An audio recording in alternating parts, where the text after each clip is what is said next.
ഏറ്റവും കൂടുതൽ മഴ ലഭിക്കുന്നത് എവിടെ? അടുക്കള ഭാഗത്താ. അടുക്കള ഭാഗത്തോ? അവിടെ ഷീറ്റ് ഇട്ടിട്ടില്ല സാറേ, കൂടുതൽ അവിടെ കിട്ടുന്നേ. എടാ, കേരളത്തിൽ ഏറ്റവും കൂടുതൽ മഴ ലഭിക്കുന്നത് എവിടെ? കേരളത്തിലല്ലേ എന്റെ വീട് ഇരിക്കുന്നേ.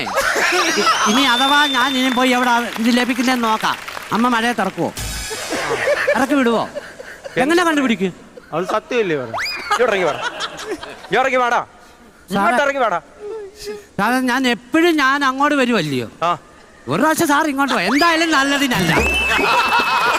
ഞാൻ ആവശ്യക്കാരനായി പോയില്ലേ, ഞാൻ അങ്ങോട്ട് വരാം. കേരളത്തിലെ ഏറ്റവും മഴ ലഭിക്കുന്നത് പറടാ, കേരളത്തിലെ ഏറ്റവും മഴ ലഭിക്കുന്നത് എവിടെ? ലക്കട. ലക്കടയോ? ലക്കട എന്നാടാ? ലക്കടി. ഞാൻ ആരെ എടി പോടിന്ന് വിളിക്കുന്നത്, ഞങ്ങളുടെ അമ്മ അങ്ങനൊന്നും അല്ല എന്നെ പഠിപ്പിക്കുന്നത്. പിന്നല്ല. ഇനി ഹിസ്റ്ററിക്കകത്ത് എന്തെങ്കിലും സംശയം ചോദിക്കാനുണ്ടോ? സാറേ എനിക്കൊരു സംശയമുണ്ട്. എന്താ പറ. എനിക്ക് സംശയം ചോദിക്കുന്നവർ ഭയങ്കര ഇഷ്ടമാകില്ലേ?